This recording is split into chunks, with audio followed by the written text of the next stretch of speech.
बिस्मिल्लाहिर्रहमानिर्रहीम।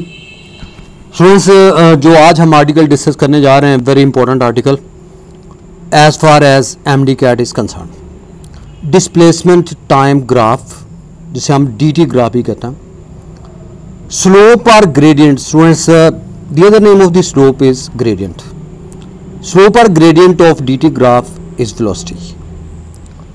और स्टूडेंट्स, आपको ये पता होना चाहिए कि ग्राफ के लिए आपके पास we are the two axis, one is X axis and the other one is Y axis.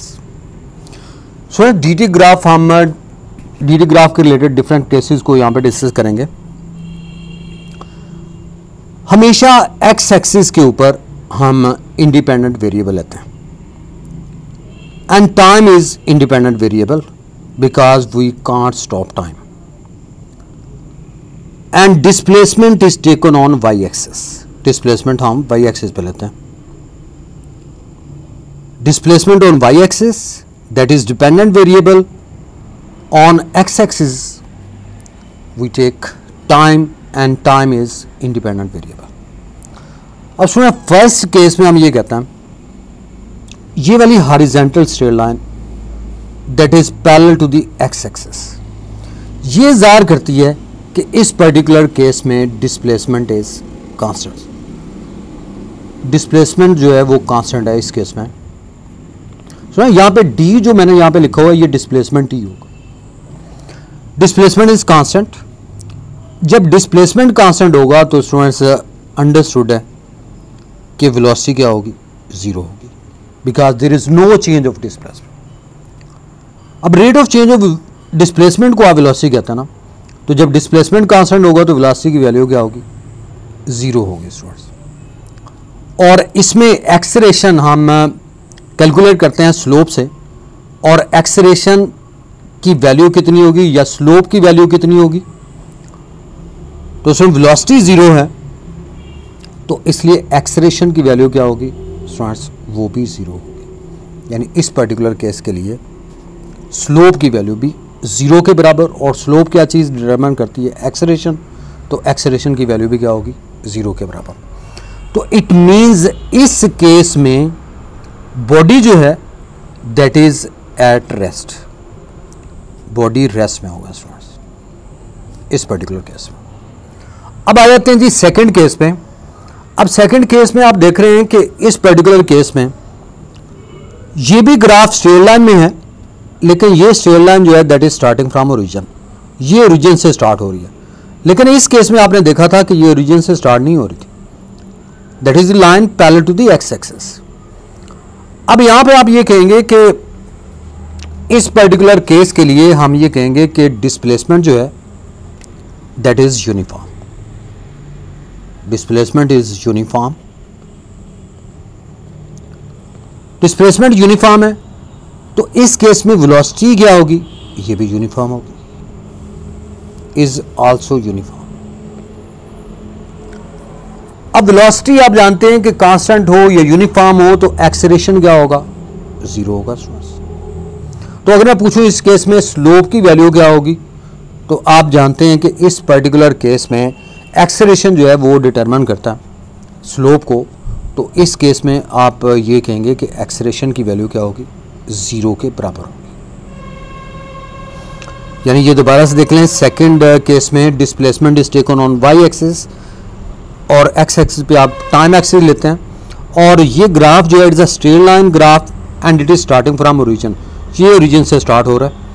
तो इस केस में डिस्प्लेसमेंट जो है ये यूनिफॉर्म है, वेलोसिटी क्या है, ये भी यूनिफॉर्म, और एक्सेलरेशन की वैल्यू क्या होगी स्टूडेंट्स, जीरो के बराबर होगी, क्योंकि वेलोसिटी कांस्टेंट है, वेलोसिटी में चेंज नहीं आ रहा, तो इसलिए एक्सेलरेशन की वैल्यू क्या होगी, जीरो के बराबर होगी। अब आ जाते हैं स्टूडेंट्स थर्ड केस में। थर्ड केस में आप देख रहे हैं कि इस पर्टिकुलर केस में ये वाला ग्राफ जो है ये आप देख रहे हैं, ये भी स्ट्रेट लाइन ग्राफ है, यानी हाई वैल्यू से लो वैल्यू की तरफ ये जा रहा है। तो इसका मतलब ये हुआ कि इस पर्टिकुलर केस में जो हमारे पास, आप यहाँ पे ये मेंशन कर सकते हैं कि डिस्प्लेसमेंट की वैल्यू जो है इस पर्टिकुलर केस में आप ये कहेंगे कि दैट इज यूनिफॉर्म। यानी डिस्प्लेसमेंट जो है डिक्रीजिंग विद द टाइम। और ये डिक्रीज स्टूडेंट्स इस केस में, थर्ड केस में आप देख रहे हैं कि डिस्प्लेसमेंट जो है दैट इज कांस्टेंट, और ये कांस्टेंट होगा, इस केस में ये कांस्टेंट है। और यहाँ पे वेलोसिटी जो है ये नेगेटिव है, लेकिन ये यूनिफॉर्मली है, यानी यूनिफॉर्म है। लेकिन आप जानते हैं कि जब वेलोसिटी यूनिफॉर्म हो या कांस्टेंट हो तो एक्सेलरेशन की वैल्यू क्या होती है स्टूडेंट्स? 0 के बराबर होती है। तो ये 3 केसेस हमने यहाँ पे डिस्प्लेसमेंट टाइम ग्राफ के अकॉर्डिंगली हमने यहाँ पे डिस्कस किए हैं। अब नेक्स्ट 3 केसेस पे आ जाए। Look at the case number 4। अब केस नंबर 4 में आप देख रहे हैं कि ये ग्राफ जो है ये ज़ाहिर कर रहे हैं कि displacement on the side, time on axis, और ये कर्व शेप में ग्राफ है, यानी ये कर्व शेप है, ये आप देख रहे हैं ये कर्व, यानी it is a curve shape graph, ये कर्व शेप ग्राफ। और इस पर्टिकुलर केस में डिस्प्लेसमेंट क्या है? वेरिएबल है, कांस्टेंट नहीं है स्टूडेंट्स, क्योंकि ये वेरी कर रहा है। ये आप देख रहे हैं ये कर्व शेप है, और कर्व शेप में स्टूडेंट्स ये ज़ाहिर करता है कि ये वेरिएबल है, डिस्प्लेसमेंट इज वेरिएबल। अब डिस्प्लेसमेंट अगर वेरिएबल है तो वेलोसिटी क्या होगी? ये भी वेरिएबल होगी, वेलोसिटी इज आल्सो वेरिएबल। और इस केस में जो एक्सेलरेशन होगा ये नॉन यूनिफॉर्म होगा, non uniform, acceleration is non uniform. और स्लोप आप देख रहे हैं, स्लोप की वैल्यू अगर आप कैलकुलेट करते हैं तो स्लोप जो है इस पर्टिकुलर केस में,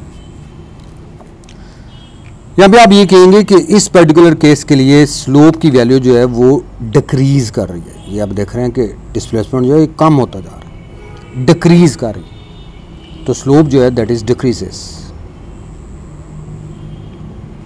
और डिक्रीजेस का मतलब ये है कि इसमें स्लोप की वैल्यू जो है वो नेगेटिव होगी स्टूडेंट्स। अब आ जाते हैं नेक्स्ट केस में, दैट्स केस नंबर 5। और इस केस में भी ग्राफ जो है ये कर्व शेप में ग्राफ है, and starting from the origin again, ये भी ओरिजिन से स्टार्ट हो रहा है। और इसमें भी आप देख रहे हैं कि यहाँ पे डिस्प्लेसमेंट जो है ये वेरिएबल होगा, डिस्प्लेसमेंट इज वेरिएबल और नॉन यूनिफॉर्म भी कह सकते हैं स्टूडेंट्स, नॉन यूनिफॉर्म और वेरिएबल। और वेलोसिटी क्या होगी स्टूडेंट्स? वेरिएबल, क्योंकि कांस्टेंट नहीं है। ये आप देख रहे हैं ये टाइम के साथ साथ चेंज हो रही है, यानी डिफरेंट टाइमिंग्स में डिस्प्लेसमेंट की वैल्यू डिफरेंट है, सो वेलोसिटी इज वेरिएबल। अब अगर वेलोसिटी वेरिएबल है, वेलोसिटी चेंज हो रही है, तो स्टूडेंट्स अंडरस्टूड है कि एक्सेलरेशन जो है वो इस केस में 0 नहीं होगा, acceleration is not equal to 0, ये 0 के बराबर नहीं होगा। और स्लोप की वैल्यू जो है इस केस में आप ये कहेंगे कि स्लोप की वैल्यू जो है दैट इज इंक्रीजेस, स्लोप की वैल्यू जो है ये इंक्रीज करेगी। ये आप देख रहे हैं इट इंक्रीजेस, डिस्प्लेसमेंट इंक्रीज होता है तो स्लोप की वैल्यू जो है दैट आल्सो इंक्रीज, ये भी इंक्रीज होगी। और इस केस में acceleration is not equal to 0। अगर एक्सेलरेशन 0 के बराबर नहीं है तो एक्सेलरेशन किसके बराबर होगा स्टूडेंट्स? एक्सेलरेशन इज पॉजिटिव, यानी एक्सेलरेशन की वैल्यू स्टूडेंट्स पॉजिटिव होगी, स्लोप इंक्रीज करेगी। अब आ जाते हैं लास्ट केस पे स्टूडेंट्स, केस नंबर 6। और इस पर्टिकुलर केस में ग्राफ जो है ये आप देख रहे हैं कि ये ग्राफ जो है ये कर्व शेप में ग्राफ है, डाउनवर्ड शो कर रहा है, ये एरो मैंने यहाँ पे डाउनवर्ड शो करने।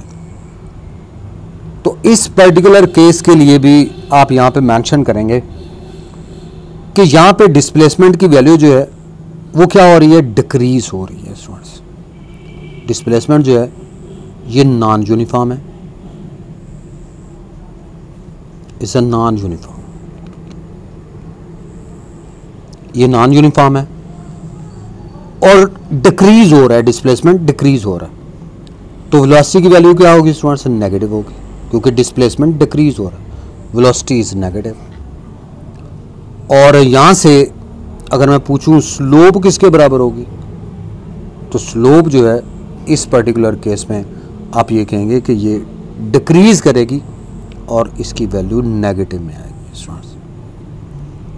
और एक्सेलरेशन में पूछूं, acceleration is not equal to zero, ये ज़ीरो के बराबर नहीं है एक्सेलरेशन, तो एक्सेलरेशन है किसके बराबर होगा स्टूडेंट्स? एक्सेलरेशन इज़ नेगेटिव, क्योंकि यहाँ पे आप देख रहे हैं कि डिस्प्लेसमेंट जो है डिक्रीज हो रहा है with the passage of time, acceleration decreases.